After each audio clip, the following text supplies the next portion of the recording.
나만의 건강이 아닌 우리 모두의 건강을 생각하는 방송. 더 건강한 대한민국을 꿈꾸는 개념 방송. 들리는 신문 히포크라테스.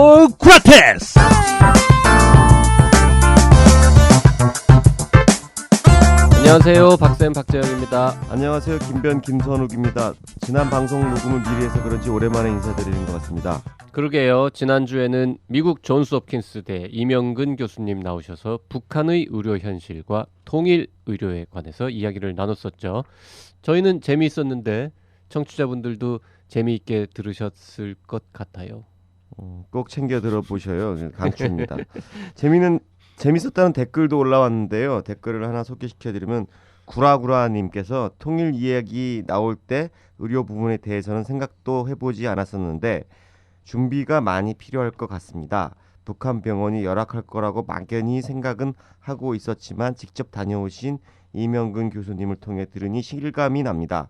새로운 사실을 알게 되어 좋았습니다. 이런 방송 많이 해주세요. 네, 댓글 읽을 땐 꼭 그렇게 초등학생 책 읽듯이 해야 되는 거예요? 몰라요.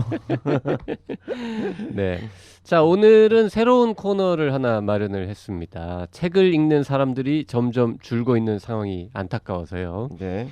책 읽어주는 여자, 이런 코너를 하나 파일럿으로 해보고 반응이 좋으면 앞으로도 계속 해보려고 합니다. 목소리 굉장히 좋은 분을 또 쇼핑하나 보네요. 여자 사람은 맞아요. 네, 목소리는 잘 모르겠습니다. 나중에 직접 들어보시죠. 여자 사람. 네. 우리가 보건의료 분야 뉴스를 다루고 있는 만큼 소개해드릴 책들도 이쪽 분야와 관련된 것들일 텐데요. 본격적인 구라는 광고 듣고 와서 풀어보도록 하겠습니다. 가장 빠르고 가장 정확하게 의료계의 최신 뉴스와 실시간 접속을 원한다면 바로 여기! 앱으로 만나는 청년 의사. 깨알같은 의학 상식, 보건의료계 이슈에 대한 거침없는 해부. 팟캐스트 나는 의사다를 모바일로 만나볼 수 있는 참 좋은 기회.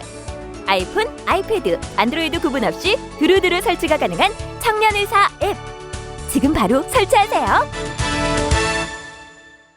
예, 뉴스 브리핑 시간입니다. 청년의사신문 송수연 기자 나와 있습니다. 안녕하세요. 송수연입니다. 송 기자 휴가 가셨다 오셨나요? 아니요. 지난주에 뭐 어디 동해 바다 가셔가지고 일주일 동안 재밌게 지내셨다고 하시던데. 네, 동해 바다 갔다고 다 재밌을 거라고 생각하시면 안 돼요. 원래 휴가가 다 재밌는 건 아니에요. 예. 휴가차 갔으면 억울하진 않겠지만. 네, 업무차 갔다고. 네, 업무차 주장이, 예. 갔다 왔기 때문에. 주장이 아니고 진짜예요. 그래요?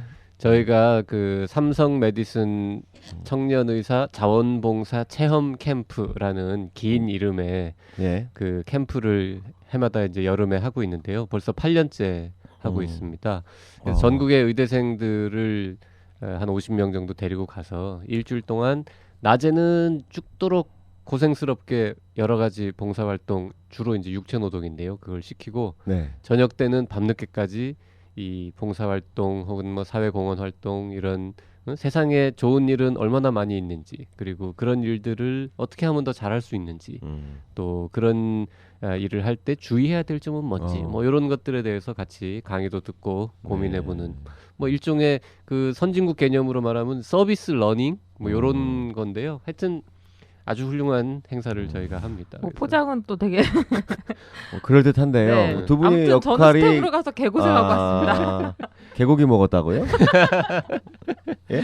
개고생하고 왔습니다. 네, 개고생. 야, 업무를 하시는데 개고생이라고 그러시다니 참. 진짜 고생스럽긴 해요. 네. 학생들하고 같이 저희도 고생하고 왔어요. 네, 하여간 두 분의 열정 넘치는 지난 일주일이 어땠을지 참 기대가 됩니다. 뭐 기사로 나오나요? 네. 723호? 네. 청년의사 신문에 기사로 자세히 사진과 함께 나왔으니까요. 네. 네, 보시면 될 것 같습니다. 네, 그게 증거가 되겠네요. 네. 예. 자, 오늘 자, 송 기자가 전해줄 첫 번째 뉴스는 뭔가요?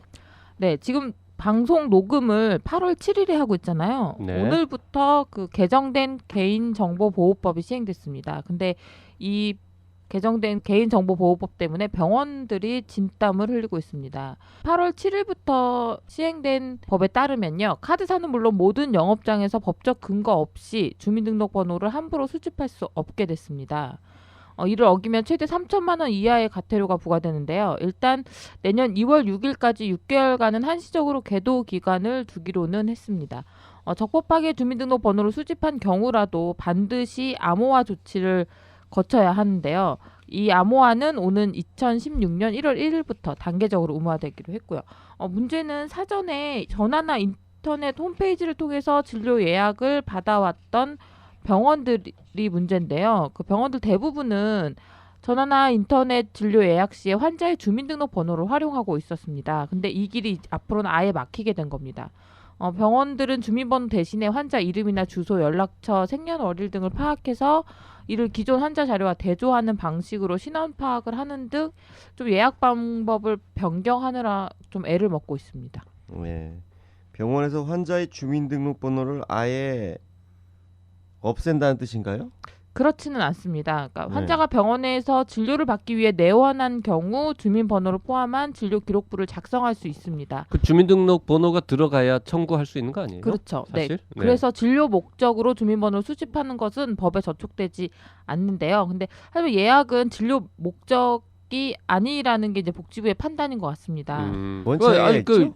그러니까 예약을 진료 받으려고 하는 예약인데. 그러니까요. 뭐 네. 예약 단계에서는 굳이 주민등록번호를 수집하지 않아도 예약까지는 가능하다고 판단을 한 것 같은데요.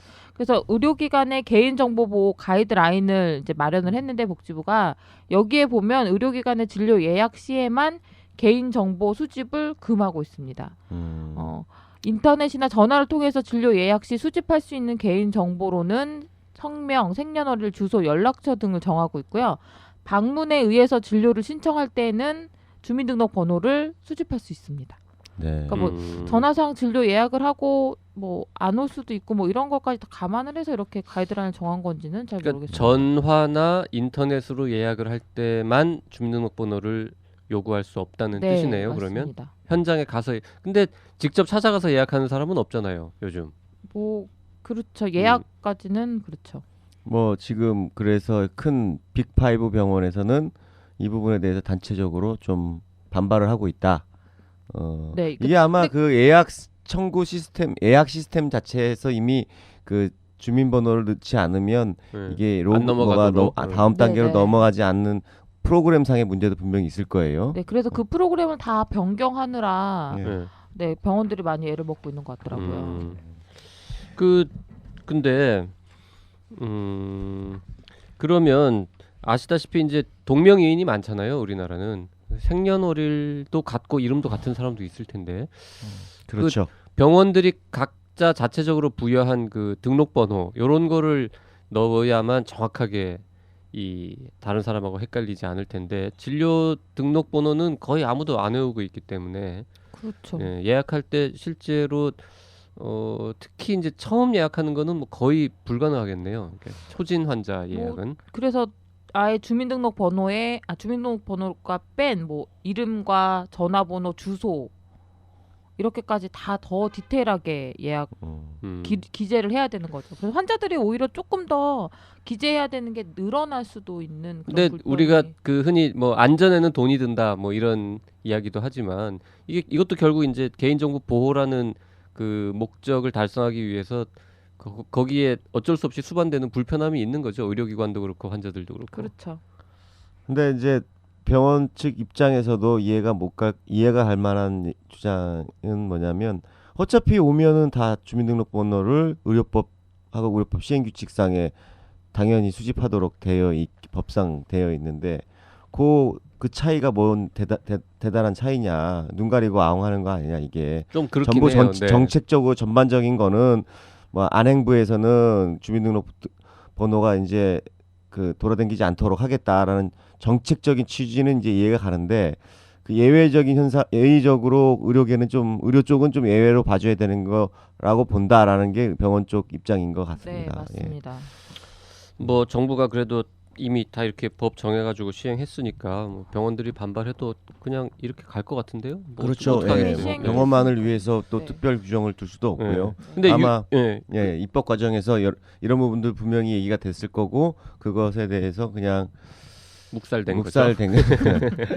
복지부는 뭐 사실 괜히 뭐 따라가는 거죠. 뭐 복지부가 뭐 이걸 해결할 수 있는 방안이 있는 것도 아니고 안행부 주관 법률을 갖다가 복지부에서 이래라 저래라 할 수도 없고 근데 그럴 것 같습니다. 내년 2월까지 6개월간 한시적으로 계도 기간을 둔다 이런 얘기를 아까 하셨는데 이게 곧 그 6개월 동안은 계속 수집해도 된다는 뜻은 또 아니라면서요? 그 주민번호를 고의로 수집하거나 주민번호 수집을 하지 않기 위해 개선 노력을 전혀 하지 않는 경우에는 계도 대상으로도 볼 수 없다는 게 그 안전행정부의 입장인데요.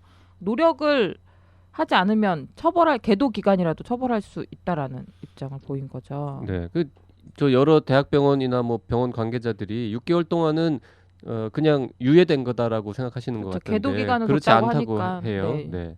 근데 좀 애매하긴 해요. 고의적으로 수집하지 않고 어쩔 수 없이 수집하는 법에는 이런 용어 잘 안 쓰잖아요. 고의적으로 수집하면은 뭐 처벌하고 그 기준을 어디에 두고 어떻게 그러니까요. 선별할 수 있을지도 좀.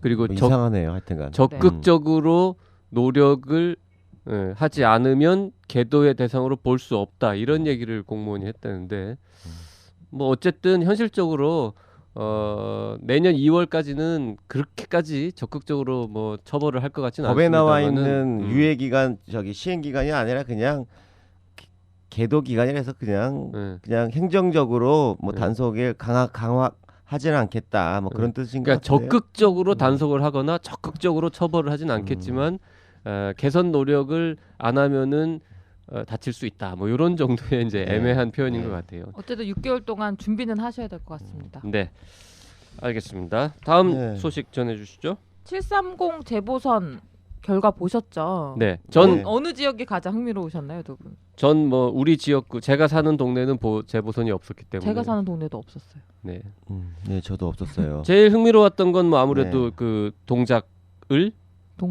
나경원 그리고 의원. 그 전남 순천 곡성 거기가 그죠. 제일 흥미로웠죠. 네. 그 의료계에서 이번 재보선에서 특히 집중을 했던 곳이 방금 말씀하셨던 전남 순천 곡성 지역입니다. 왜요? 네, 순천의대. 네, 맞습니다. 순천의대. 네네. 순천의대 여기 그 새누리당 데리고 들어오겠다. 네, 이정현 의원이 당선이 됐잖아요. 네. 네. 이 새누리당 이정현 의원이 내세운 의대 설립 공약, 말씀하신 대로 김 변인 말씀하신 대로 이 공약 때문인데요. 이 이정현 의원은 이번 선거에서 순천대에 의대를 설립하겠다는 공약을 내세웠습니다. 그러니까 순천, 여수, 광양, 을을 포함해서 남해, 하동, 보성, 구례, 곡성, 고흥까지 큰 병원들이 없어서 지역 주민들이 많이 아프면 1시간 이상 앰뷸런스를 타고 타 지역으로 가야 한다고 합니다. 그래서 의대를 설립해서 이 문제를 타개하겠다 이런 구상을 밝혔는데요. 이 의원은 그 순천 의료원을 리모델링해서 만약에 순천대가 의대를 유치하게 되면 그 즉시 부속 병원으로 쓸 수 있도록 하겠다. 이런 뭐 조금 구체적인 내용까지 밝히기도 했습니다. 이 의원은 그 선거할 때 후보 시절에 서울대 의대 교수들과 이미 이야기를 나누고 있다. 서울대 병원을 순천에 설치하거나 다른 대학교에 의대 분원을 설치하고자 한다. 당선이 되면 순천대 의대 유치를 적극 알리고 구체적으로 실천에 옮기겠다. 이렇게 말했습니다. 근데 이 이정현 의원이 그 전남 지역에서는 처음으로 당선된 여당 출신 국회의원이잖아요. 아니 새누리당 출신이죠. 그렇죠. 지금은 여당이지만 새누리당. 여야는 바뀌는 거니까. 맞죠. 네. 새누리당 출신 국회의원이어서 최초에 당선됐고 또 박근혜 대통령 비서실 홍보수석 등을 지낸 그 실세 중에 한 명이라는 점 때문에 의대 유치가 현실화되는 거 아니냐 이런 말도 나오고 있습니다. 예. 순천대가 그 국립이에요. 네. 순천대가 국립이라서 순천의료원을 그렇죠. 리모델링 해가지고 할 수 있다. 뭐 이런 이제 그게 가능. 사립이면 뭐 얘기가 좀 다를 텐데 국립대학이니까 이런 얘기가 가능한 거죠. 그 아까 그러니까 병원이 없는 지역으로 그 여수, 광양, 순천 등과 함께 남해, 하동도 거론이 됐어요. 남해나 하동은 경상남도잖아요, 행정구역상으로. 네. 그렇죠. 네. 그러니까 그 거리상으로는 아마 가까울 가깝죠. 거예요. 네. 그러니까 그 전라남도의 동쪽 지역, 네. 그리고 경상남도의 서쪽 지역, 그 경계가 있는 그 지역이 좀 낙후돼 있긴 하죠, 사실. 네. 의과대학이나 뭐 큰 병원도 없고. 화개장터 주변을 말하겠네요. 아니 화개장터는 딴 동네고. 딴 동네예요. 화개장터는 전라도와 경상도를 가로지르긴 경상도와 전라도가 만나긴 하지만 훨씬 북쪽이고요. 아. 네. 그 바다 남해안 쪽에 있는 게 이제 그 순천, 곡성 뭐 이쪽인데 뭐 글쎄요. 근데 가능성이 있을까요? 의과대학 신설은 되게 어렵잖아요.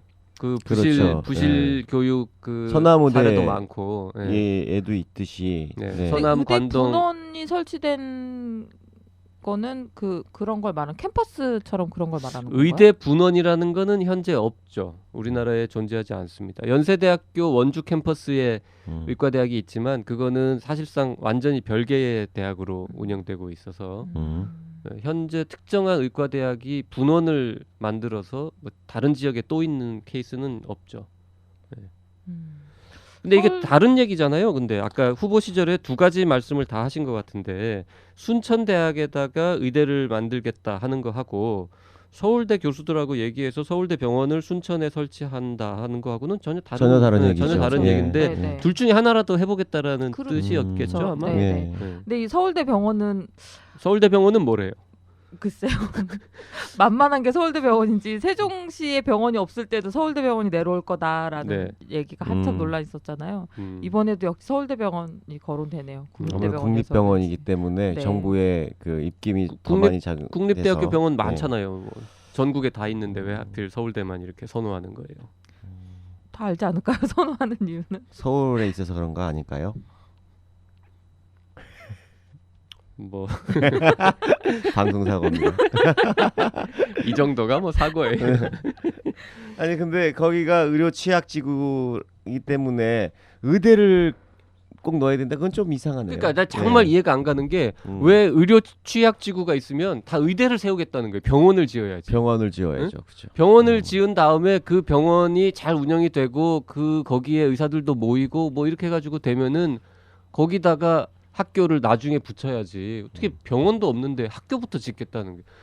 응? 의과대학 지으면 물론 이제 의과대학을 지으면 당연히 이제 부속병원이 들어가야 되니까 뭐 그렇게 되는데 근데 두 개를 한꺼번에 만드는 건 굉장히 어려운데. 의대를 갖고 있다라는 그 상징성 때문에 좀 그런 것 같아요. 서남의대 같은 경우도 절대 지역에서 놓아주지 않으려고 하잖아요. 네. 네. 자, 뭐 넘어가죠. 그래요. 네. 그 서남의대 학부모님들이 또 거리로 나섰다고 합니다. 그 병원이 없어서 의대를 지금 유치하겠다는 그 순천과 달리 서남의대 사태만 봐도 그 무분별한 의대 설립이 어떤 폐해를 불러오는지 이제 단적으로 보여주는데요. 학부모들이 또 다시 거리 나선 이유는 뭔가요? 네, 뭐 다들 짐작하시겠지만 서남의대 문제가 해결이 안 되고 있기 때문인데요. 서남의대 재학생 그 학부모 20여 명이 지난 7월 29일 세종시 교육부 앞에 모여서 서남의대 폐지를 비롯해서 재학생 편입학 등을 요구하면서 시위를 진행했습니다. 이들은 열악한 교육 여건에서 좀 헤어나오지 못하는 자식들을 그냥 볼 수 없다. 교육부가 좀 각성을 하고 서남의대 폐쇄 조치와 함께 재학생 편입학을 통해서 학습권을 좀 보장해달라 이렇게 요구를 했고요.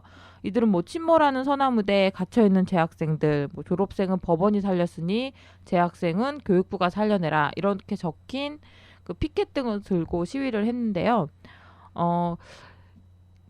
이날 서남의대 재학생 학부모들이 교육부 앞에서 시위를 한 건 이날이 교육부가 서남의대로부터 시정명령 이행 여부에 대한 문건을 전달받기로 한 마지막 날이기 때문입니다. 학부모들은 2학기 등록금 접수 마감일이 8월 20일이라고 해요. 서남의대 등록금 접수 마감일이. 그래서 그 전까지 좀 결론을 내려달라 이렇게 요구를 하고 있습니다. 또 8월 5일에도 교육부 앞에 가서 시위를 한 차례 더 하기도 했습니다. 그 7월 29일까지 서남의대가 시정명령 이행 여부에 대한 문건을 교육부에 전달하기로 했는데 전달하기로 했다기보다도 교육부가 이날까지 제출하라라고 한 날짜가 7월 29일이었는데 그때까지 아무것도 제출을 했습니다. 했어요? 네, 제출은 했고요. 제출을 받은 문건을 지금 검토 중이라고 합니다. 그쪽에서 제출한 공개는 안 문건은, 됐고요. 네, 아직 안 됐고요. 이게 이행이 된 건지 안 된 건지를 교육부 내에서 검토를 하고 그 앞으로 서남의대가 시정명령을 제대로 이행했는지 여부를 살펴보겠다라는 게 이제 교육부의 입장입니다. 그 문건은 제출을 했는데 그 문건에 대한 가부 오케이 뭐 이행했다 안 했다라는 결론을 언제 내릴 건지를 모르니까 학부모들이 빨리 해달라 뭐 이런 거군요. 그렇죠. 그러네요. 서면 심사를 일단 진행을 한 뒤에 다시 현장을 방문을 해서 현장 저번에 갔었잖아요. 교육부. 그러니까 현장 조사를 또 한 번 더 해서 또 판단을 한다고요? 하겠다고 합니다. 음. 만약 이행했다고 서류상에는 냈지만 서류만 보고는 판단할 수 없는 부분도 있으니까. 그 학부모들이 8월 20일까지 그러니까 2학기 등록금을 내야 될 건지 말아야 될 건지 그 알 수 있도록 8월 20일까지 결론을 내달라고 했는데 될 것 같아요. 8월 20일까지. 그거는 아무래도 처분을 8월 20일 전에 내린다고 해도 이 처분에 대해서 서남의대가 이의 제기를 할 수 있는 기간이 또 필요하다고 합니다. 그래서 8월 20일까지 결론을 정말 확 선진국인 내리기는 것 같아 대한민국은. 왜냐면 행정절차법상 네, 너무 절차가 있어요. 이의 제기하고 네. 무슨 뭐 또 가처분 신청하고 하면서 시간을 끌 수 있는 길이 너무 많아. 이게 그러니까 뭐라 그러죠? 이렇게 선의의 피해자를 막기 위해서 여러 가지 안전장치를 네. 만들다 보니까 음. 진짜 나쁜 사람들까지도 제대로 처벌을 못하는 그런 일이 벌어지는 것 같아요. 네. 그리고 만약에 또 절차를 제대로 안 지키면 이게 또 빌미가 돼서 그렇죠. 그렇죠. 또 정부가 될수 또 몰릴 수도 있으니까요. 있고. 네. 네. 그 뭐 하여튼 8월 20일까지 처분이 확정되기는 어렵겠다라고 보는 게 현재는 올바른 네, 맞습니다. 정확한 전망일 것 같네요. 넘어가죠 뭐. 이거 네. 뭐 재미없어요. 서남의대는 하도 여러 번 얘기해가지고 네. 네. 빨리 하여튼 교육부가 폐지하겠다고 약속했으니까 그리고 이미 지금 뭐 양치기 소년도 아니고 이렇게 한다라고 안 지키고 이렇게 한다고 안 지키고 해가지고 여러 번 갔는데 왜 이렇게 질질 끄는지 알 수가 없습니다. 자 이번에는 리베이트 관련 뉴스가 하나 있는데 리베이트 쌍벌제 시행 이후에도 제약사가 리베이트를 제공하다가 적발된 사례가 또 나타났네요. 네, 그 정부 합동 의약품 리베이트 수사단이 의사와 약사에게 수천만 원의 의약품 불법 리베이트를 제공한 혐의로 CMG 제약과 그 회사 영업본부장 김모 씨 등 5명을 불구속 기소했습니다. CMG 제약이요? 네. 전 처음 듣는 회사 이름인데. 스카이 뉴팜이라는 제약사는 들어보셨나요? 그것도 처음 듣는데요. 이 CMG 제약이 차병원 계열의 차바이오 엔딕스텍 이곳이 지난 2012년 11월에 인수한 제약사인데요. 이렇게 인수되면서 스카이 뉴팜에서 CMG 제약으로 바꿨다고 합니다. 사명을. 그 CMG 제약은 과거 스카이 뉴팜 이었던 2011년에도 의료기관 개설자 등에게 상품권 등 리베이트를 제공한 혐의로 적발이 돼서 공정거래위원회로부터 과징금을 부과받고 이후 식품의약품안전처로부터 행정처분도 받은 바 있습니다. CMG 제약의 리베이트 제공 혐의가 이번에도 적발이 된 거고요. 이곳으로부터 리베이트를 받은 혐의로 경상북도 울진 소재 종합병원의 양모 의사와 39명의 의사 약사도 불구속 기소됐습니다. 연루된 의사와 약사들은 적게는 수십만 원에서 최대 7,500만 원의 리베이트를 받아서 챙긴 혐의를 받고 있는데요. 합동수사반은 그 리베이트를 받은 것은 확인이 됐지만 금액이 적은 의사들, 약사들에서 182명에 대해서는 복지부에 행정처분을 의뢰했다고 밝혔습니다. 어떤 방식이 차병원 계열이면은 꽤 파장이 있을 수 있는 거 아닌가요? 뭐 네. 병원 내 그동안 이미지가 사실 좀 그동안 리베이트가 단속된 제약회사들은 어떻게 보면 크게 두 종류였어요. 이제 진짜 큰 회사하고 정말 이름도 모르는 소위 말하는 듣보잡 회사하고 이랬는데 지금 이 CMG 제약 과거 이름으로는 스카이 뉴팜은 이제 후자란 말이죠. 처음 들어보는 수준의 제약회사인데 이 제약회사가 알고 보니까 차병원 계열이다. 좀 느낌이 달라요. 네. 그죠. 그런 것 때문에 차병원 이미지 측에서도 타격에도 좀, 상당히 좀 우려를 하고 있다고 합니다. 7,500만 원. 네. 리베이트는 어떻게 얼마나 줬다는 거예요? 네, 그 합동 수사반의 수사 결과에 좀 따르면요. CMG 제약은 전국 379개 병원과 의원에 속한 의사와 약사에게 자사 의약품 처방을 대가로 해서 총 15억 6천만 원 상당의 리베이트를 제공했다고 합니다. CMG 제약 측은 현금 상품권을 이용한 리베이트, 또 영업사원 개인 신용카드를 이용한 리베이트, 도매상을 이용한 리베이트 등 그 제약 약사들 사이에서 자행되고 있는 리베이트 방법을 총동원했다고 하네요. 특히 리베이트 쌍벌제로 제약사들이 리베이트를 하지 못하는 상황을 이쪽에서는 오히려 기회로 봤다고 하는데요. 그 전문약 소심한 품목별로 제약회사들이 몸살이는 동안에 적극적으로 리베이트를 그렇- 뿌렸다고 봐야겠네요. 네네. 전문의약품 품목별로 처방 금액의 11에서 41%에 달하는 비용을 판촉비로 책정을 해서 영업사원들이 적극적으로 리베이트를 하게끔 조장했고요. 용기가 대단하네요. 네. 그 자사의 전문약을 정책 제품 1, 2, 관리 제품 1, 2 등으로 구분하고 각 제품군마다 판촉비 비율을 달리해서 리베이트 범위를 정하기도 했습니다. 그 검찰이 확보한 문건에 따르면요. 회사에서 전략적으로 매출을 확보하려는 제품은 정책 제품 1로 해서 최고 41%에 달하는 판촉비를 책정했고요. 그 다음 중요한 전략 제품은 정책 제품 2로 39%로 책정을 해서 해당 비율에 해당하는 금액을 리베이트로 제공했다고 합니다. 이 회사 영업사원들은 또 개인 카드를 이용해서 약국에 리베이트를 지급하기도 했는데요.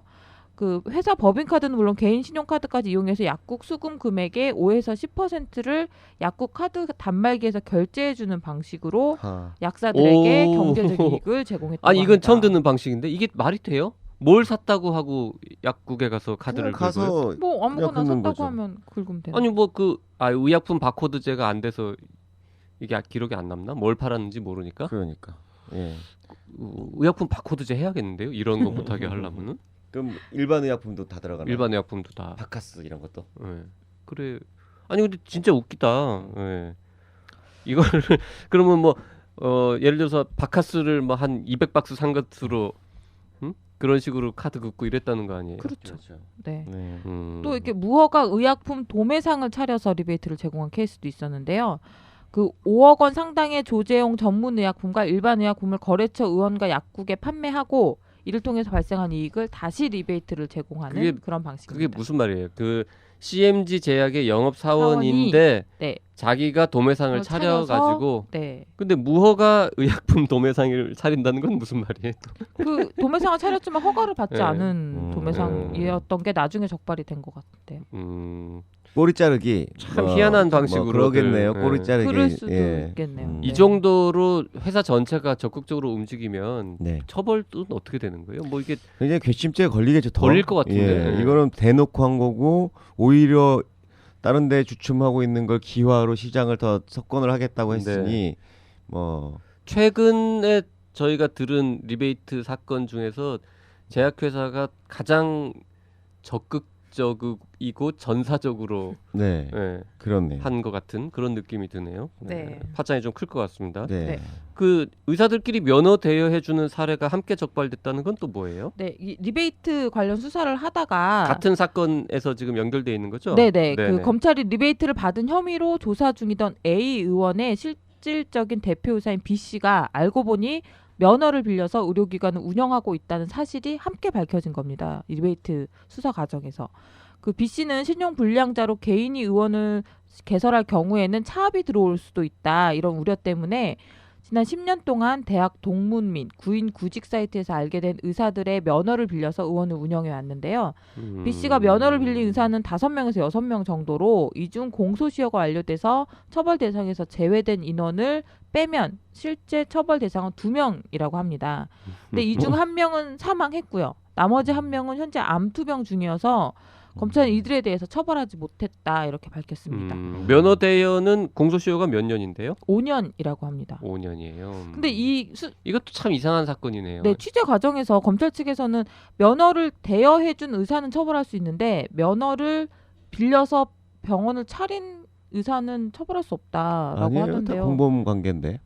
같이 공범 처벌할 관계. 수 있는 근데 이제 건가요? 사무장 의원은 의사가 아닌 사람이 음. 의사 면허를 대여해서 하는 건데 지금 이분은 본인은 의사이긴 한데 신용불량자라서 자기 의원을 개설할 수 없어서 다른 사람의 면허를 대여했다는 건데 그럼 그 다른 사람은 의사 면허를 쓰지 않고 있었다는 거잖아요. 그렇죠. 취직도 안 하고 그렇죠. 개업도 안 하고. 네. 그 되게 이제 그런 분들은 뭐 되게 몸이 많이 아프거나 뭐 아주 나이가 많거나 네. 이런 분들일 장롱면허라고 텐데, 하죠. 예. 통상. 예, 의사 장롱 면허를 대여해가지고 이렇게 했다는 건데 10년 동안이나. 야, 근데 10년 동안 대여섯 명의 면허를 빌려서 의원을 쭉 운영해 왔는데 공소시효가 지나고 돌아가신 분도 있고 암 투병 중이고 해서 실제로 처벌받는 사람은 아무도 없고. 그냥 그 사실관계만 밝혀지는 그러면 거죠. 이 의원을 10년간 운영하면서 벌어들인 수익은 그 B 씨라는 그 사람이 가졌을 거 아니에요. 그렇죠. 근데 그거를 환수하거나 뭐 페널티를 줄 방법도 없는 거죠. 김병. 그렇죠. 명의 개설자에 대해서 명의 환수를 개설자가 다 아니니까. 예, 그럼 공소시효 상관없이 10년치를 다 환수를 할 수가 있겠죠. 그리고 아, 그 공소시효는 지났지만 환수는 할 수 있는 그렇죠. 거예요. 예, 예. 그리고 환수 소멸시효 10년과 관련된 그 또 불법 행위로 인해서 이게 이제 의료법 위반이거든요. 그러면 예. 실제로 이 병원을 그러기 때문에. 운영한 B 씨 말고 예. 이분한테 면허를 대여해준 그분들. 해준 사람들이 지금 문제인 거죠. 예, 그분들은 다 환수를 당할 거고요. 그 금액에 대해서 자기는 이제 병원에 관여 안 했다 하더라도 이름 개설자로 돼 있었기 때문에 환수가 다 나올 거죠. 사무장 의원의 이름 빌려줬다가 피해 당하는 거랑 똑같은 케이스. 똑같죠. 예, 똑같습니다. 큰일인데 그럼 이분들도 그렇죠. 그러니까 형사적으로 처벌을 못 하겠다 뿐이지 5년 넘어가신 분들은요. 네. 그 행정적으로는 환수 자체가 환수는 불가능한 건 아니에요. 10년. 아 10년이에요. 그거는 네. 그거는 뭐라 그래요? 공소시효라는 말은 안 쓸 거 아니에요. 그거는 뭐 제척 기간이라고 하죠. 보통 10년. 아. 10년에 뭐 소멸시효라고도 하는데 제척 기간이라고 보는 게 맞을 것 같고. 그 이 뭐라 그래요? 이 면허 대여할 때 네. 저는 할 수 있어요? 저는 이제 이 청년이 그러니까 면허 대여가 어떤 의미냐면요. 네. 그 어떤 일정한 이유 때문에 그 면허를 개설자로 하지 못하는 분이 할 수 있는 사람을 갖다가 아니 그 말이 아니라 네. 제가 의사 면허를 갖고 있잖아요. 쓰진 않지만. 근데 제가 누구 이런 이제 B 씨 같은 사람한테 네. 제 면허를 빌려줘서 네. 개설하는 거는 되냐는 거죠. 저는 이제 직장인인데 되죠? 예. 돼요? 어떻게 되죠. 돼요? 나는 여기 소속된 월급 받는 사람인데. 아니에요. 그건 자유롭게 할 수 있습니다.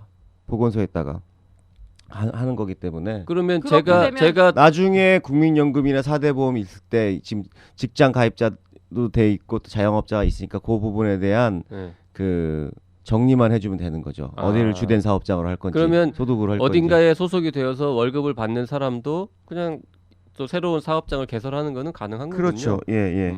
투잡을 뛴다고 볼 수가 있는 거죠. 그러면 네. 아주 오래전에 저한테 찾아와서 면허를 빌려달라고 한 달에 얼마씩 주겠다고 했던 어떤 사람이 있었는데 네. 그 사람이 터무니없는 소리를 한 건 아니었군요. 터무니없는 소리를 한 거죠. 이제 만약에 아니 그러니까 아예 불가능한 얘기는 아니었다는 거예요. 불가능한 건 아니죠. 불법 행위. 지금 이게 다 이렇게 그렇게 해서 문제가 되는 거죠. 그러면은 이제 병원을 개설하지 않은 의사들이면 다 가능하겠네요. 이론적으로는 예를 들어서 뭐 제약회사에 다닌다든지 그렇지. 변호사라든지 네, 네.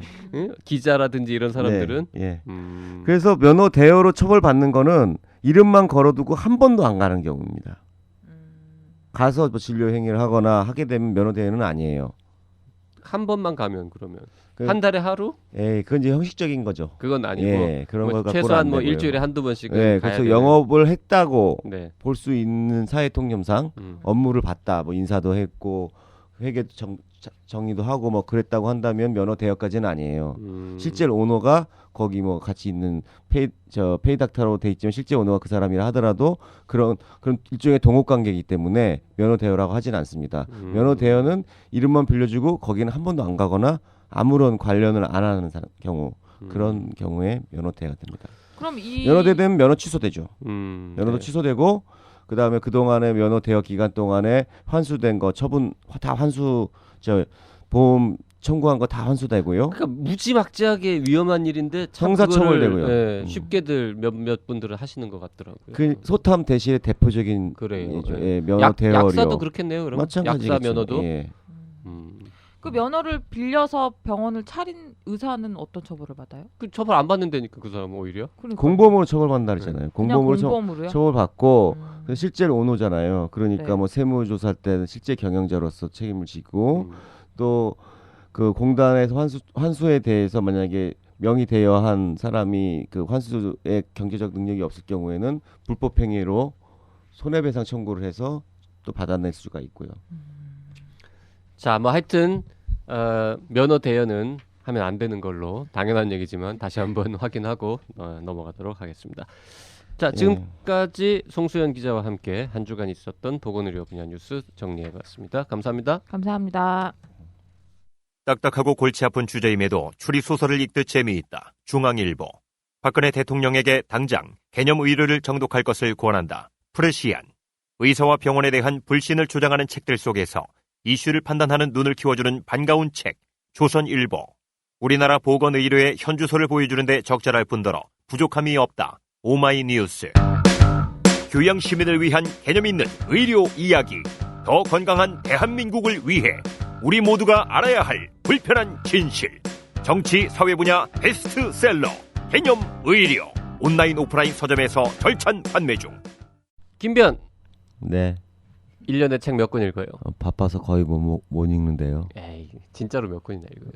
글쎄요, 그거 뭐 읽는 걸 그 기록을 하나? 그... 한 서너 권을 읽을 것 같습니다. 에이, 1년에 서너 권보다는 더 읽겠죠. 아니에요, 그 정도밖에 못 읽어요. 바쁘니까. 아니야, 여기 보면 문화체육관광부에서 네. 전국 18세 이상 남녀 2,000명과 초중고 학생 3,000명, 무려 5,000명을 대상으로 그 국민 독서 실태 조사 이런 거를 해마다 하는데요. 네. 2013년 통계를 보면 1년에 9.2권 만화책도 포함되나요? 만화책은 안 될 걸 이거? 그럴 것 같은데. 근데 9.2권으로 나타났는데 이게 그 전해보다 0.7권 줄어든 거라 그래요. 그러니까 옛날에는 그 전에는 9.9권 한 10권 읽었는데 지금 9권으로 줄었다라는 거죠. 저는 떨어뜨리게 하는 사람입니다. 근데 이거 조사를 너무 너무 많은 것 같지 않아요? 그쵸, 9권 거짓말 같아요. 이거 조사가 좀 틀린 것 같아. 내 주변에 이게 뭐냐면 선물로 주는 책까지 다 계산한 거 아닐까요? 아니야, 이게 몇 권을 샀냐가 아니라 몇 권을 읽었냐라고 물어봤는데 송수연 기자 몇 권 읽어요? 9권 안 읽잖아. 이거는 굉장히 공격적인 질문이에요. 양심 추질해서요. 솔직히 안 읽은 사람도 있는데 그거 자꾸 물어보면은 조금 읽었다 그러면 굉장히 무식한 것 같고 많이 읽었다 그러면 굉장히 유식한 것 같고 뻥치게 돼 있거든요. 그래서 뻥치는 거구나 사람들이 조금씩. 그래요. 저같이 솔직하게 얘기하는 사람 별로 없다고요. 솔직하게 서너 권이라고. 사실 서너 권도 안 될 거예요. 잡지책까지 포함하면 12권 넘겠죠. 뭐 월간지 이런 거 있잖아요. 골프 다이제스트라든지 뭐 학생들이 교과서 읽은 거를 다 친 거 아니야 이거? 그러게요. 중고생들이. 그러니까 이때 책이 과연 뭘 말하는 거냐. 그러니까. 잡지는 포함되냐. 그러니까 여기 있잖아요. 만화책도 포함되냐, 월간지도 포함되냐, 주간지도 포함되냐, 뭐 이런 거에 따라 달라질 것 같습니다. 어쨌든 이 통계와 무관하게 요즘 현대인들이 책을 많이 안 읽는 건 사실인 것 같아요. 저는 평균보다 더 많이 읽어야 하는 직업, 출판사도 하고 하니까 이긴 한데 저도 옛날보다 적게 읽는 것 같아요. 옛날에 비해서 점점 조금씩 독서량이 주는 것 같은데 그래서 저희가 새로운 코너를 마련을 했습니다. 재미있고 유익한 보건의료 분야의 책들을 소개해서 청취자분들의 독서 욕구를 좀 깨워보려는 목적을 갖고 있습니다. 코너 이름은 책 읽어주는 여자. 왜 꼭 여자여야 되나요? 여자가 읽을 거니까. 네. 책 읽어주는 독서의 욕구라고 하시는데 책 읽어주는 여자 이거 좀 여성 비하적인 거 아닌가요? 그거는 김변이 생각을 이상하게 해서 그런 거지. 그래요? 독서 욕하고 여자하고가 무슨 상관이? 그러니까 뭐 여자가 무슨 욕구의 대상인가 이런 식으로 아니래니까 그거 아니에요? 그건 전혀 아니 이상한 컨셉이 좀 이상하네 이거. 아니래니까 듣는 사람이 문제인 거예요 이건. 네. 자 이제 합시다 이제. 오늘 저 청취자분들께 좋은 책 소개하실 분은 청년의사 출판사업부의 김하나 씨 나왔습니다. 안녕하세요. 안녕하세요. 청년의사 출판사업부의 김하나 편집자입니다. 네, 청년의사 신문에서 발행하는 3가지 단행본 브랜드의 편집을 맡고 있습니다. 그 단행본 브랜드가 3개가 있다고 하는데 그게 무슨 뜻이에요? 저희 청년의사 신문에는 이제 단행본 브랜드가 3가지 있는데요. 네. 먼저 3가지 있는 건 금방 말씀하셨는데요.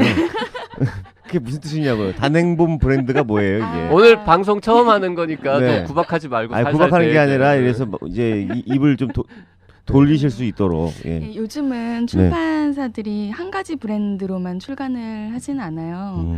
보통 이제 메인 브랜드가 있고 이제 그 주력 분야하고는 조금 다른 책 내용의 책을 소개한다거나 출간할 때 사용하는 이제 서브 브랜드들을 만들어서 사용을 하는데요. 예. 저희 청년의사도 이제 청년의사라는 메인 브랜드 외에 예. 두 가지 브랜드가 더 있습니다. 더 있어요. 네, 예. 네. 뭐가 있어요? 예, 이제 먼저 아시다시피 청년의사는 보건의료 전문 분야 책을 주로 출간을 하고요. 아. 그 외에 독자들의 건강에 도움이 되는 책을 내는 힐링앤북, 힐링앤북. 네, 힐링앤북 그 아. 밖에 또 보건의료와 관련되어 있지만 청년의사라는 이름으로 출간하기에는 좀 말랑말랑한 책들이 있어요. 그런 책들을 위해서 골든타임이라는 브랜드가 있습니다. 네. 그래서 오늘 소개해드릴 두 권의 책은 모두 골든타임으로 출간한 책들입니다. 아, 그럼 이게 사업자가 다른 거예요? 아니 사업자는 같은데 네. 그 브랜드만 다른 거예요. 그 뭐라고 표현해야 되지? 그 임프린트라고. 아, 그러니까 뭐 삼성에서 지펠, 뭐 냉장고, 뭐 트롬, 뭐 이런, 아니 삼성인지 모르겠다. 하여튼간 이렇게 어떤 같은 회사 안에서 내세우는 브랜드가 다르다는 그런 거예요. 뭐 그런 비슷한 거이기는 해요. 예. 사업자는 같고 네. 출판사 신고는 따로 하는. 네. 네. 출판사 신고 따로 한다. 출판 브랜드 신고는 하게 어. 됩니다. 등록, 출판사는 등록? 아닌데. 네, 네. 출판 뭐 비자금 등록. 조성하려고 그런 건 아니죠. 네, 회사에서. 아니 예를 들어서 네. 이제 그러니까 이런 거예요. 청년의사에서 내는 책이 보건의료 분야의 전문가들이 읽으면 좋을 만한 책들이 있잖아요. 개념 의료 같은 거. 아니지. 개념 의료는 온 국민이 읽어야 되는 책이고. 아, 하여튼 온 국민까지 갔어요 이제. 네. 그래서 하여튼 좀 이렇게 보건의료 정책이나 뭐 하여튼 의료 분야의 특수한 뭐 의료 경영 뭐 이런 쪽은 청년의사 이름으로 나가고. 예. 그다음에 이제 건강과 관련된 실용서 계열 있죠. 아. 네, 그런 거는 이제 힐링앤북 이렇게 해서 힐링앤북. 나가고. 그다음에 양쪽에 다 속하지 않는데 말랑말랑한 거. 우리랑 다 관련이 있고 우리 회사에서 이렇게 기획해가지고 만드는 책들을 골든타임이라고 해서요. 이 골든타임이라든지 힐링앤북이라든지 이건 누가 장명하셨나요? 그 저희 회사 내부에서 한 거죠. 내부에서. 네. 그 이 두 개의 서브 브랜드는 작년에 만들어서 아직까지 각각 한 두세 권씩밖에 없고요. 골든타임은 이번에 두 권이 한꺼번에 나오면서 이제 네. 처음 시작하는 거예요. 예. 그래 그 두 권 책 들고 나오셨는데 그 어떤 책들인지 소개를 부탁드리겠습니다. 네. 먼저 7월 14일에 출간된 그 남자 좋은 간호사라는 책이 있고요. 또 야다 이거. 예. 그 제목이 남자 콤마 좋은 간호사. 네. 뭐 어떤 게 떠올라요? 예? 제목만 남자 딱 간호사라는 건가요? 아니면 그 남자와 좋은 간호사? 글쎄요. 뭐 하여튼간 좀 이상해요. 예. 그다음 건 뭐죠? 그리고 7월 21일에 출간된 레드마켓 인체를 팝니다라는 책이 이것도 좀 있습니다. 이상하네. 인체를 팝니다. 네. 또 이상한 거 생각하는 예. 거지 지금. 아니에요. 뭐 돈 인체를 받고 판다. 사람 몸 잠깐 쓰게 해주고 저희는 그거 저는 좀 생각하는 법률가이기 거지. 때문에 항상 이걸 네. 한자로 이렇게 예, 그 해석하려고 하는 경향이 있죠. 인체를 판다. 예. 뭐. 그건 뭔데요? 그- 예, 매인? 뭐, 인신매매? 예, 뭐 그럴 수 있죠. 예. 인신매매는 실제로 좀 관련 있는 내용이 들어있긴 한데요. 네. 먼저 소개를 해드릴게요. 그 남자 좋은 간호사 우리 병원에 연쇄살인범이 있다부터 소개를 해드리겠습니다. 이거 봐라. 이거 무슨 만화책 제목 같은데 이거? 엽기 만화 뭐 이런 거? 네. 원서 제목은 더 굿 널스입니다. 그러니까 원서가 더 굿 널스예요. 좋은 번역 간호사. 번역책이에요. 네, 외국 네. 미국 책이에요. 그래서 이게 더 굿 널스를 좋은 간호사라고만 번역하니까 뭐 좀 이상해가지고. 저 느낌이 네. 좀 많아서. 자, 이 뭐 음. 병원에 연쇄살인범이 있다. 이 소설인가요? 예, 형식은 소설이지만 내용은 완벽하게 논픽션입니다. 미국에서 16년간 9개 병원을 돌아다니면서 살인을 저지른 간호사 찰스 컬렌의 실화입니다. 오. 예, 희생자가 그 찰스 컬렌의 자백만 40명이고요. 네. 전문가 추정으로는 400명에 육박한다고 합니다. 야, 이게 400명 충격적인 수치인데 안락사 시켰다는 뜻인가요? 꼭 안락사라고만 하기에는 좀 애매한데요. 초기 안락사도 일부 있는데 예, 일부 보니까 있는데. 실제 아니 그냥 살인이에요 보니까. 그냥 살인이요. 예. 내용 좀 얘기 좀 해주세요. 네, 네. 예. 그 제목이 좋은 간호사인 이유가 있어요. 찰스 컬렌이 16년 동안 이 병원 저 병원 옮겨 다니면서 살인을 저지를 수 있었던 두 가지 이유가 있는데 그중 하나가 컬렌이 누가 봐도 좋은 간호사였다는 겁니다. 병원에 항상 일찍 도착했고 야간 근무도 마다하지 않았고 코드블루가 울리면 언제나 제일 먼저 달려가는 간호사였습니다. 정규 간호사 자격증과 전문 심폐소생술 자격증을 갖추었고 거의 모든 유형의 병동에서 일하면서 온갖 장비와 약품을 다룬 경험이 있는 16년 경력의 베테랑 간호사였습니다. 예, 종일 근무를 원하면서도 주말과 휴일까지 일하겠다고 할 정도였으니 누가 봐도 좋은 간호사였습니다.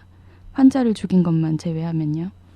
환자를 어떤 방식으로 죽였나요? 제가 아까 뭐 안락사 얘기도 했는데. 네, 대체로 수액 주머니에 약물을 주사하는 방식으로 죽였습니다. 예를 들어 디곡신이라든지 인슐린 같은 약물을 사용했는데요. 그러나 살인을 거듭할수록 살인 수법이 더 다양해졌습니다. 예, 어떻게 다양해졌는지는 책에 자세하게 묘사되어 있습니다. 책 읽어 사서 읽어라. 네, 그렇죠. 야, 광고네 이거. 아니 이게 뭐 읽어주는 게 아니라 책을 광고해주는 여자 이렇게 해야죠. 무슨 제목이 뭘 읽어줘. 궁금증만 유발하고. 어? 야. 다 말씀드리면 정확한데? 재미가 없으니까. 아니 근데 간파를 당했죠 지금. 아니 우리가 우리 회사에서는 청년회사에서 나오는 책만 소개할 게 아니에요. 딴 책들도 할 거예요. 아 그래요? 네. 한번 봅시다. 지켜. 그러면 어떻게 16년 동안에 그 병원에서 이런 걸 눈치를 못 챘을까요? 네, 몇몇 병원에서는 어느 정도 알고 있었습니다. 네. 그 의심이 되는데도 이런 이 살인 행각이 멈추지 않았던 건 그럼 왜 그런 거예요? 바로 여기에 컬렌의 살인이 계속될 수 있었던 두 번째 이유가 숨어 있는데요. 찰스 컬렌이 근무했던 총 9개 병원인 세인트 바나바 메디컬 센터, 워렌 병원, 모리스타운 기념병원, 리버티 재활 그거 다 안 요양센터. 읽어도 돼요. 우리 어차피 다 몰라. 예. 혹시 궁금해하실까봐. 예, 총 9개 병원에서 모두 병원 모두 이 끔찍한 연쇄살인 사건에 책임이 있다고 할 수 있습니다. 각 병원들이 당시 사건을 제대로 조사했더라면, 관리 잘못을 인정하고 경찰과 보건당국에 빨리 신고했더라면 찰스 컬렌이 다른 병원으로 쉽게 이직하는 일은 없었을 겁니다. 그리고 당연히 희생자 수 또한 줄일 수 있었을 겁니다. 하지만 컬렌이 거쳐온 모든 병원들은 발견된 문제를 적극적으로 해결하려고 하지 않았습니다. 오히려 병원의 이미지 실추를 우려해서 살인사건을 덮으려는 데만 급급했습니다. 심지어 컬렌이 다른 병원으로 옮기는 것을 돕기도 했는데요. 사후 처리 역시 엉망이었습니다.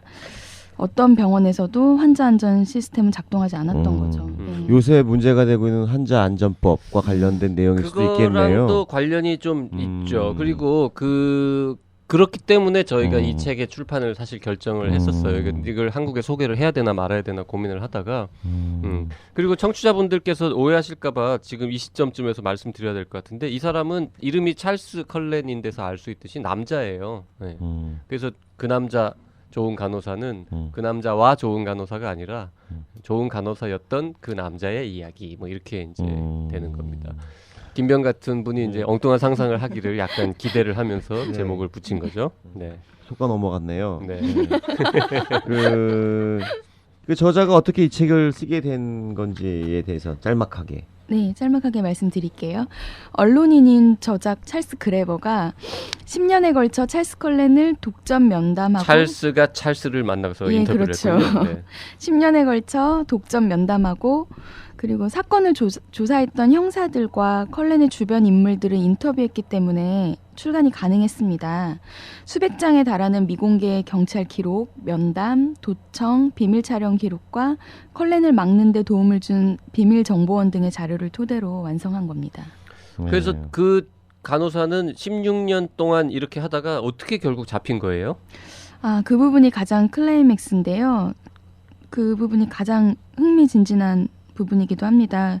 특히 찰스 컬렌을 검거하고 자백을 받아내는데 결정적인 역할을 한 인물이 있어요. 이 여인이 사건 해결의 핵심 인물이라고 할 수 있는데요. 자세한 내용은 역시 책에서 확인하실 수 있습니다. 장난해요 지금? 어? 뭘? 야, 괜찮다. 저 애청자 여러분도 짜증 나시죠?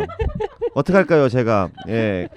이 댓글 좀 써주세요. 이 상황을 어떻게 이 분위기 어떻게 잡아가야 될지. 예, 저하고는 사전에 의논 한 마디도 없이 이런 식으로 상업적으로 가고 있습니다. 이 히포크라테스가 애청자 여러분들의 간곡한 어떤 질타와 애정 어린 관심의 댓글이 필요합니다. 네. 간곡한 질타는 뭐야? 간곡한 질타는. 예, 자, PD가 여기서 그 남자 좋은 간호사 광고 듣고 넘어가자고 하네요. 이제 결국 광고까지 하네요. 예, 예, 선박자가 아주 도로 갖춰졌습니다. 예, 광고 듣고 이야기 계속 나누겠습니다. Please listen carefully.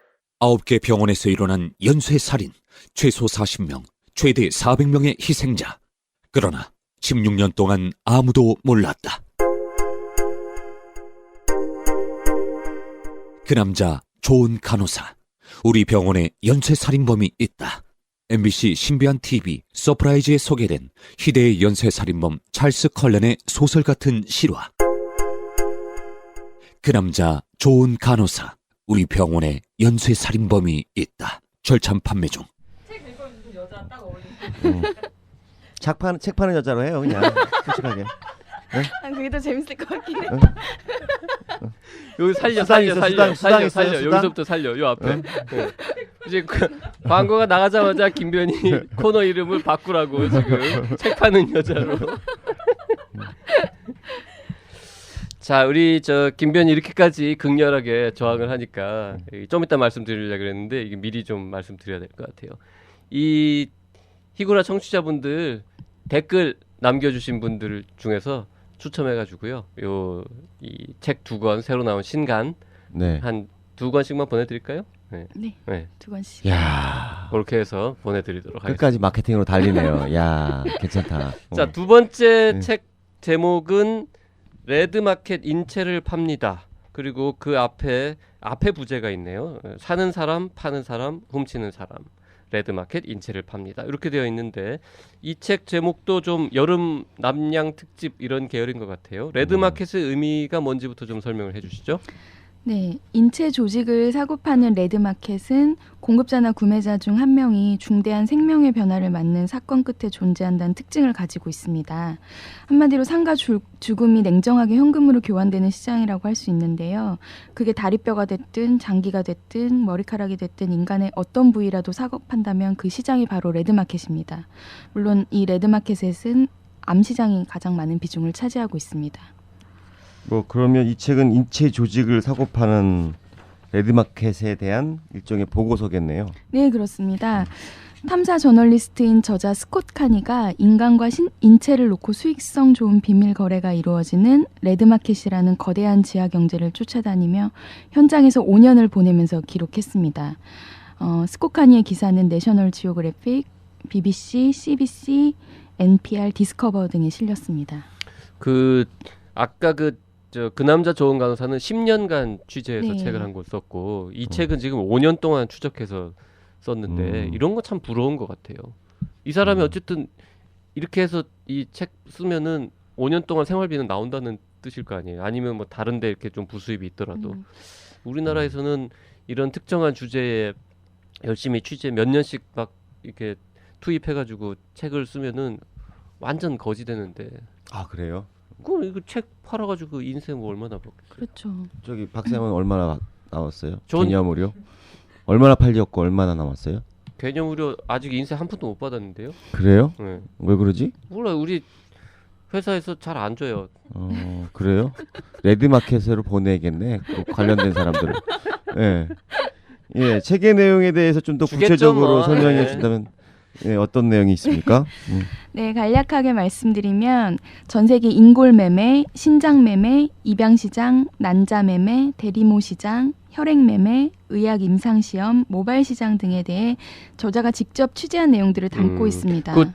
김변희 아까 관심 가졌던 그 다른 방식의 인체 매매 그 이야기는 없네요.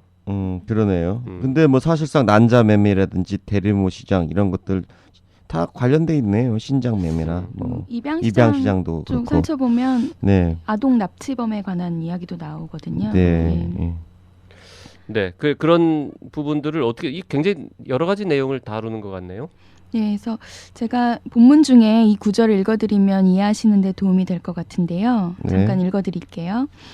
예비 의사들이 인체의 구조를 확실하게 이해할 수 있도록 의과대학에 시체를 공급하려면 어마어마한 양이 필요하다. 입양사무소는 수천 명의 아이들을 제3국에서 선진국으로 보내 미국 가정의 결함을 보완한다. 제약회사가 차세대 특효약을 시험하려면 살아있는 사람이 필요하고 미용회사도 매년 수백만 킬로그램의 사람 머리카락으로 새로운 헤어스타일을 만드는 데 드는 끊임없는 수요를 해결한다. 현재 인체에 대한 인간의 욕구는 역사상 그 어느 때보다도 높다. 책을 읽어주는 여자 많네. 읽어주기도 하잖아. 네.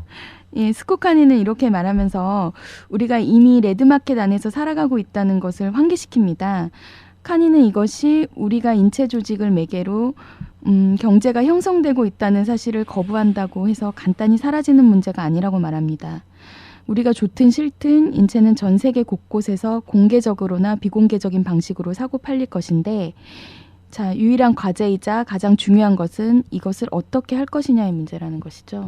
네. 이게 지금 그 블랙마켓하고는 좀 다른 게 김변도 아시겠지만은 그 인체 조직, 뭐 뼈 조직 이런 것들이 그 완전히 이렇게 가공돼 가지고 사실 공식적인 상품으로 거래되고 있잖아요. 지금 외국에서 수입도 되고. 네. 그래서 그런 부분은 암 시장이 아닌 거죠. 근데 그 뼈가 만들어지는 그 전 단계에서 예, 예를 들어서 뭐 우리가 지금 뭐 피부 화상 환자의 피부를 뭐 피부 조직이 필요하다거나 뭐 뼈 결손돼 가지고 뼈 조직이 필요하다거나 뭐 그런 것들을 병원에서 이제 환자들한테 공급할 때는 사면 되거든요. 그 관련 회사에서. 근데 그 관련 회사는 그걸 어디서 나느냐. 그러니까 그 전이 문제라는 게 그 관련 회사는 도대체 그것들을 어떻게 구하느냐 아니 그 부분이 중요한 거죠. 네. 네. 우리나라는 어때요? 이게 지금? 한국인체조직기증지원본부 이사장이신 박창일 건양대 의료원장에 따르면요. 한 해 국내에 유통되는 인체조직이 30만여 개라고 합니다. 그중 78%가 수입에 의존하고 있고요. 우리는 전혀 인식하지 못하고 있었지만 이미 레드마켓에서 형성하는 수요자 그룹에 서 있는 것이죠. 30만 개. 네. 이야, 꽤 많군요. 아까 저자가 우리는 모두 이미 레드마켓 안에 살고 있으니 결국 이를 어떻게 할 것인지가 문제라고 했는데 저자인 스코카니는 어떻게 해야 한다고 얘기하던가요? 예, 이 부분에 관련해서도 잠시 본문을 읽어드리는 게 더 좋을 것 같습니다. 중고차를 구매할 때 적용하는 것과 같은 기준이 인체를 구매할 때도 적용되어야 한다. 도난당한 차를 사는 것은 불법이며 고장날 것이 확실한 차를 파는 것도 불법이다. 상식이 있는 고객은 항상 중고차 값을 내기 전에 사고 기록을 확인한다. 하물며 자동차도 이력을 갖고 있는데 인간의 몸은 당연히 그럴 것이다. 아이를 입양한 부모가 그 아이의 친부모가 어디에 있는지 확인하거나 이식을 위해 난자를 구입한 사람이 제공자 가족의 의료 기록을 보면 안 될 이유가 무엇인가? 의사의 벽장에 걸려있는 해골이 누구의 것인지 알면 왜 안 되는가? 투명성이 모든 문제를 해결해 주지는 않는다.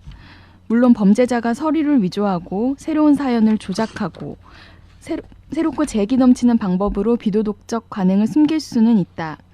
국가 간 사법권의 경계와 변화는 범죄자들이 숨기 쉽게 만든다. 그렇지만 서류상 확실히 기록하면 위험 요소를 가려내기가 쉬워진다. 저자는 이렇게 말하고 있습니다.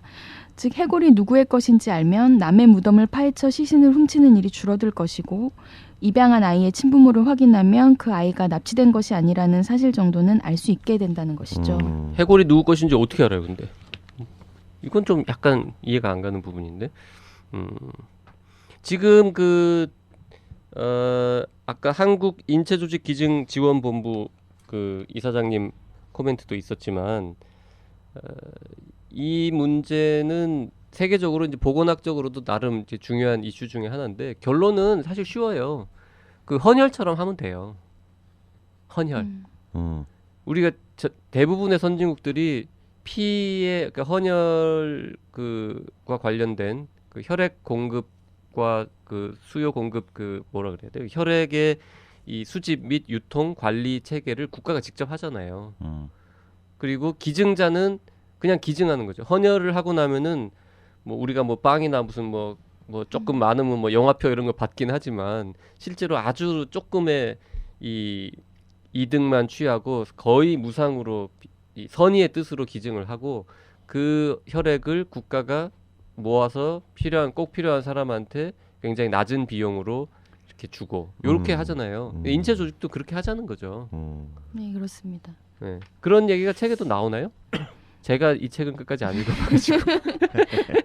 네, 그 비슷한 맥락으로 네. 결론을 짓는데요. 네. 결국은 이제 투명성이 모든 문제를 해결해 주는 건 아니지만 혈액 헌혈처럼 그런 식으로 관리를 하게 된다면 말하자면 위험 요소를 가려내기가 훨씬 쉬워진다 이렇게 얘기를 하고 있는 거예요. 지금 이 민간 기업들, 그러니까 이 인체 조직을 뭐 쉽게 말하면 이제 소독하고 다듬고 관리하고 포장하고 유통시키는 회사들이 민간 회사들이에요. 그 회사들 중에 일부는 돈을 많이 버나 봐요.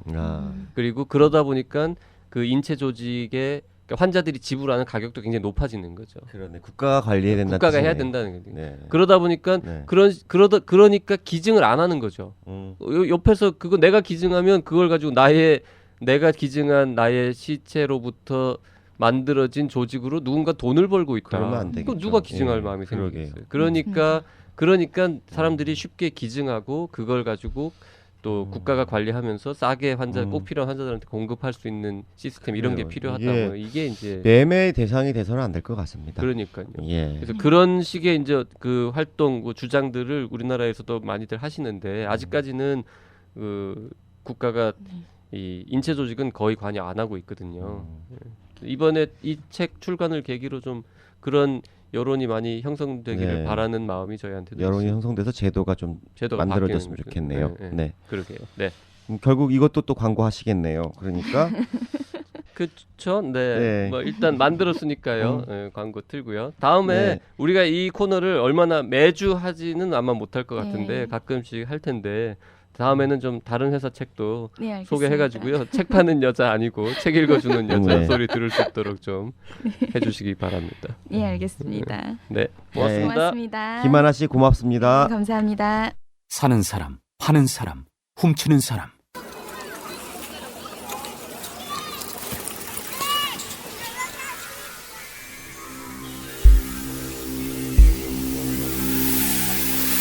레드마켓, 인체를 팝니다. 장기와 뼈, 살아있는 사람을 사고 파는 섬뜩한 지하세계. 삶과 죽음이 냉정하게 현금으로 거래되는 시장. 전 세계 장기 브로커, 뼈도둑, 혈액농장, 아동 납치범 추적에 관한 이야기. 레드마켓, 인체를 팝니다. 서점에 있습니다. 선택진료 제도가 8월부터 바뀌었습니다. 선택진료비를 평균 35% 이상 감축하고 그 손실분을 수가 인상으로 보전해 주기로 한 선택진료비 개선안이 시행된 건데요.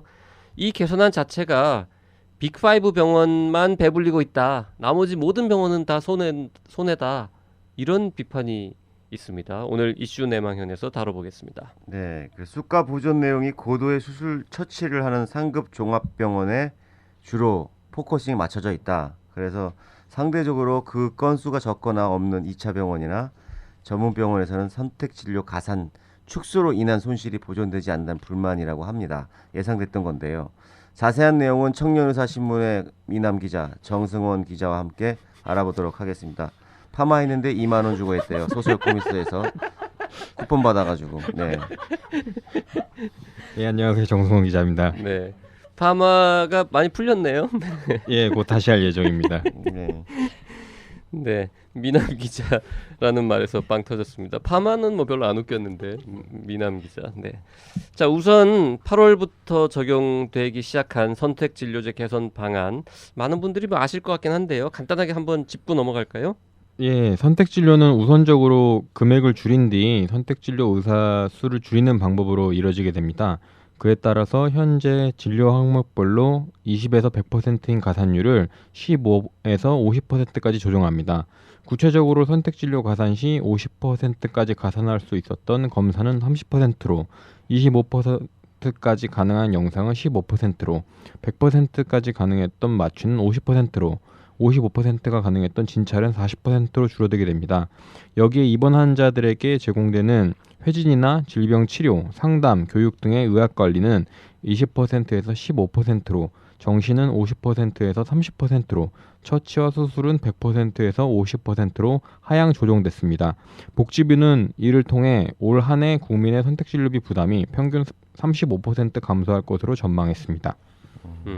국민들이 이제 병원에다 내는 돈이 좀 줄어든다는 얘기네요. 예, 그렇습니다. 그렇죠. 네. 선택 진료비로 냈던 돈의 3분의 1 이상이 줄어들 것이다. 예, 이게 정부 그렇습니다. 이미 전망인 거죠. 네. 근데 이게 그 개선 방안을 적용시킬 경우 아까 제가 말씀드린 바와 같이 2차 의료기관이나 전문 병원들의 손실 보전이 예상이 좀 어렵다 이런데 구체적인 수치가 나왔다면서요. 예, 그 예. 공개적인 자료가 발표된 것은 아니고요. 각 병원에서 이제 8월에 시행에 앞서 시뮬레이션을 진행한 결과는 갖고 있습니다. 구체적으로 이번 개편 이전에 선택진료비로 인한 수익이 얼마였으면 이제 8월 이후 얼마로 줄어들 것인지 계산을 해본 것이었는데요. 조사한 2차 의료기관에서는 제대로 손실 보전이 안 되고 있었습니다.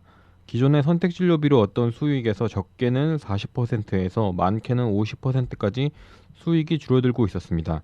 우선 3개 병원을 조사해봤는데요. A병원은 기존의 선택진료비로 벌어들이던 수익이 연 41억 원 정도였는데 이번 개편으로 22억 원의 손실이 발생한다고 했습니다. 단순 계산만으로도 41억 원이 19억 원으로 줄어드는 것입니다. 비율로만 따져도 손실이 50%가 넘는 것이고요. 대학병원인 B병원과 C병원의 사정도 크게 다르지는 않았습니다. B병원은 선택진료 개편 이전에는 연 100억 원의 수익이 선택진료비로 인해서 발생을 했는데요.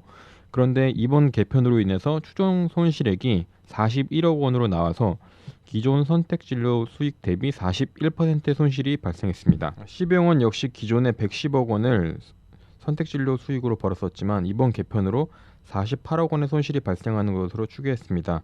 기존과 비교해도 43% 정도가 마이너스가 된 것입니다. 그 지금 말씀하신 그 숫자들이 그 선택진료비 축소에 따른 그 수가 보전 방안 그거를 감안해서 보전을 시켰는데도 이만큼 떨어졌다는 뜻은 아닌 거죠? 예, 그런 것은 아니고요. 단순히 선택진료비 줄어드는 수익이, 것만 얘기하는 예, 거죠? 줄어든 것만 말씀드린 것이고요. 근데 이제 아까 전체적으로 보면은 35%가 감소한다고 했는데 지금 A, B, C 이 세 개 병원들은 35%가 아니라 어떤 병원은 40, 어떤 병원은 50%가 줄어들고 있다라니까 평균보다 많이 떨어진다라는 것이고. 예, 그렇습니다. 그런데 이제 이 병원들이 거꾸로 그러면 그 뭐라 그래 늘어나는 부분도 있잖아요. 예, 그 부분을 감안해도 보전이 안 된다는 뜻이겠네요. 불만을 제기하는 걸 보면. 그 여기서 35% 이상의 손실은 선택진료비 수익 자체가 줄어든 그 이상으로 줄어든다는 얘기고요. 이제 정부가 각종 수가 인상으로 보전을 해도 제가 조사했던 이 세 개의 병원에서는 그 일단 플러스 마이너스 0이 되는 병원이 없었고 대부분 마이너스가 나는 병원들이었습니다. 병원들의 자체적인 시뮬레이션 결과이고 그분들이 병원들의 이제 주장이긴 한데 대체로 그거 플러스 마이너스 해도 어느 하고 나면은 얼마나 손해 볼 거라고 얘기하던가요? 그 이제 뭐 병원에 따라서 다르지만 뭐 적게는 한 그러니까 수익 대비해서 한 10% 정도 손해 보는 병원도 있었고요. 그 이상으로 이제 손해가 발생하는 병원도 있었어요. 그럼 아까 이제 매출이 선택진료비 매출이 100억이었던 병원이면 실제로 거기에서 40억이 줄어들고 30억 정도만 수가에서 보전이 되면서 결국 10억 정도는 손해다. 뭐 이런 정도로 이해하면 되는 거예요. 예, 그렇습니다. 특히 환자들한테 받는 선택진료비 같은 경우에는 꼬박꼬박 받을 수 있는데, 예? 그죠?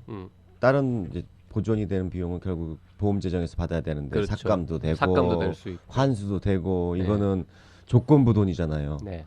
받을 수 있을지 없을지 병원 예, 입장에서는 그렇습니다. 굉장히 그 부담되거나 아니 걱정할 수밖에 없을 것 같은데 그 전문 병원들이 7월에 그 전문 병원 지정을 반납하겠다고 강력히 반발했다는데 그 사정은 어떻습니까? 예, 전문 병원들의 사정도 매우 심각합니다. 한 전문 병원은 기존의 선택진료로 인한 수익이 연 18억 원 정도가 발생했는데 개편 이후에 시뮬레이션을 해보니 6억 원의 손실이 발생한다고 밝혔습니다. 단순 손익으로는 이제 33%의 손실이 발생하는 것인데요. 언뜻 보면은 다른 2차 의료기관들에 비해서 그 손실이 적은 것 같지만 문제는 이제 2차 병원들에 비해서 전문 병원이 이 손실을 메우기가 더 어렵다는 것입니다. 정부가 난이도 높은 수술이나 처치에 수가를 가산해 선택진료비 축소로 인한 손실 보전을 이제 해주겠다고 했는데 전문 병원은 단인 진료 과목이고 또 이제 안과나 산부인과, 이비인후과 등 난이도가 높은 수술이나 처치가 상대적으로 적은 진료과다 보니 손실 보전이 제대로 되지 않고 있는 것입니다. 예. 앞서 말씀드린 전문 병원도 기존 선택진료비로 인한 수익이 18억 원에서 6억 원이 줄게 되지만 정부가 이제 난이도 높은 그 수술이나 처치의 수가 가산으로 인해서 손실 보전이 1억 2천여만 원 정도밖에 되지 않아서 결국에는 그 하루 아침에 4억 8천여만 원이 증발해 버리게 됐습니다. 야, 이렇게 거의 마진한 재정을 운영을 하고 있는데 이 그렇죠. 정도 금액이 이 정도면 나오면 적자가 굉장히 큰 타격이 네. 오겠죠. 이게 월이에요, 연이에요? 연. 네. 그 지금 정 기자가 자꾸 수익, 손실 이런 표현을 써서 청취자분들이 좀 헷갈리실 것 같은데 매출 개념이죠, 이거는 엄밀히 말하면. 네. 그러니까 지금 이 전문 병원은 선택진료비로 받아들이는 총 매출이 작년에 18억 원이었는데 그 중에서 이번에 이 감소되는 게 33%다. 그래서 6억 원이 줄어들었다. 그런데 정부의 수가 개편으로 인해서 늘어나는 액수는 1억 2천만 원밖에 안 된다. 즉 4억 8천만 원이 사라졌다. 예, 맞습니다. 4억 8천만 원. 선택 진료비가 18억 원 정도 되는 병원 규모에서 4억 8천이면은 25%가 거의 순수익에서 차지하는 비중은 굉장히 높을 것 같아요. 이거는 뭐 제가 병원을 직접 운영해 보지 않아서 모르겠습니다만은 순수익이잖아요. 어쨌든 이거는 그렇죠. 순수익 4억 8천이 줄어든다고 생각해 보세요. 전문 병원 뭐 규모가 다양하겠습니다만은 쉽지 않을 것 같은데 이거. 네. 근데 이게 뭐 3차 의료기관 상대적으로 전문적인 수술이라든지 난이도 높은 거 하는 그러게요. 상급 종합병원들은 이빨 보이고 있겠네. 표준 그러니까 관리 지금 어떻게 하고 있나요? 우리가 지금까지 한 얘기들, 네. 2차 병원들이나 전문 병원들이 다 그렇게 손해를 보는 게 사실이라면 네. 정부의 주장도 그리고 또 사실이라면 네. 그러면 3차 병원들은 오히려 이익을 본다라는 얘기가 되는데 그렇죠. 3차 네. 병원들은 뭐라 그래요?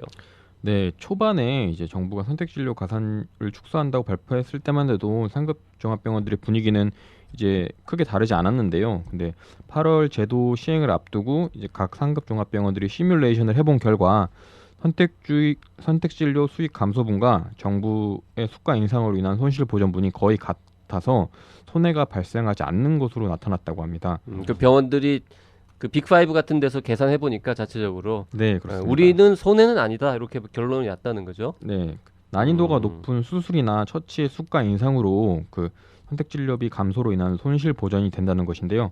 그래서인지 상급종합병원 쪽에서는 선택진료 개편에 대해서 직접적인 반발은 하지 않고 있는 모습입니다. 실제로 수도권의 한 상급종합병원 기획조정실장은 시뮬레이션을 해본 결과 선택진료비 감축으로 마이너스가 되는 금액과 수가 인상으로 플러스되는 금액을 시뮬레이션 해보니 손해가 없거나 조금이라도 이익을 본다는 결과가 나왔다. 조금이 아니라 좀 많이 볼 것 같은데 왜냐면은 정부가 이거 하면 선택진료비 줄이고 또 수가 보전해 준 거 했을 때 조금 더 보전이 더 된다 이렇게 얘기를 했거든요. 그러면 결국에는 시장에서 뭐 2차 병원 전문병원에서는 적자가 나면 그만큼 상급 병원에서 더 플러스가 되지 똔똔이다 이거는 아닌 것 같은데. 똔똔 고급스러운 표현. 좋네요. 네. 뭐 표정 관리하고 있는 것 좋아하네요. 같아요. 예. 말 그대로 약간 좀 보수적으로 좀 대답한 면이 좀 있다고 봅니다. 그래서인지 그 아까 다시 이어서 하면 그 기획조정실장이 생각보다 병원 측에서 이번 개편에 대해서 반발이 심하지 않다라고 말하기도 했습니다. 또 다른 상급종합병원의 병원장은 이제 복지부가 병원들이 손실을 보지 않게끔 머리를 잘 쓴 것 같다고 평하기도 했습니다. 선택진료비 감축으로 인한 손해가 큰 것은 맞는데 수가 인상으로 그 손해가 메워진다는 점을 인정하기도 했습니다.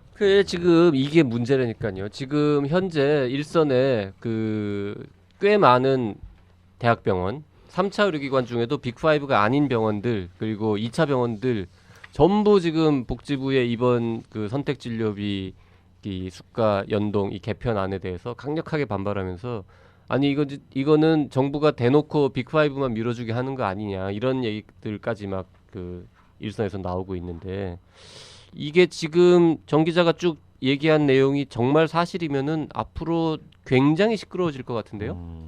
어떻게 보세요, 김변? 그러게요. 지금 이건 먹고 네, 사는 이거는, 문제잖아요. 일반적으로 생존의 문제이기 때문에 그동안 뭐 예. 포괄수까지니 뭐니 하면서 했던 것보다 이게 단위가 더 크고 굉장히 그 반발을 많이 할 텐데 형평성도 어긋나고 예, 2차 병원하고 전문 병원들 특히 집중적으로 좀 어려워질 것 같은데 가뜩이나 어렵다고 그러는데요. 이것에 대한 정부 입장이 어떻게 되나요, 지금? 네, 정부는 2차 의료기관과 전문병원들의 반발에 대해서 조금 다른 입장을 보였습니다. 우선 2차 의료기관의 반발에는 손실을 최소화하도록 정부가 보전 방안을 마련했고 각 병원별로 대비책을 마련할 시간도 충분히 줬다고 밝혔습니다. 보건복지부 보험급여과의 손용래 과장은 선택진료비 개편 이후 수익 감소가 50%까지 발생할 수 있다는 주장에 대해서 병원 측이 계산 착오에 불과하다고 일축했습니다. 손 과장은 이제 상급 종합병원들과 의협, 병협 등 협의해서 시뮬레이션을 했을 때 그렇게까지 손실이 크게 발생하지는 않았다고 반박했습니다. 여기에 각 병원 기획조정실과 원무팀, 병원협회 등과 함께 손실금을 산출해서 확인하고 제도를 시행했다고 했습니다. 또한 제도 개편 3개월 전에 이제 공지를 했기 때문에 병원들이 이번 제도 개편에 대해 대비할 시간은 충분했다고 강조했습니다. 전문 병원들의 손실에 대해서는 정부도 인정을 하는 모습이었습니다. 이번 수가 인상으로 전문 병원들의 손실 보전이 제대로 되지 않고 있기 때문에 단독으로 개선 방안을 검토하고 있다는 것이었습니다. 복지부는 이제 전문병원 협의회와 함께 손실 보상 개선 방안을 마련한다는 계획입니다. 네, 정부 입장은 또 병원들의 반응하고 상당히 다르네요. 뭐 일축했다. 야, 앞으로 시끄러워집니다. 네. 그리고 시간을 충분히 줬다 대비책을. 이건 잘 이해가 안 가요. 아니 어차피 다 정해져 있는데. 그렇죠. 그러면 네. 난이도가 굉장히 높은 수술을 할 수 있는 의사를 새로 데려와? 뭐 아니면은 기계를 막 비싼 기계를 새로 사라는 뜻이에요? 뭐 어떤 식으로 대비할 수 있다는 거예요? 시간을 주면.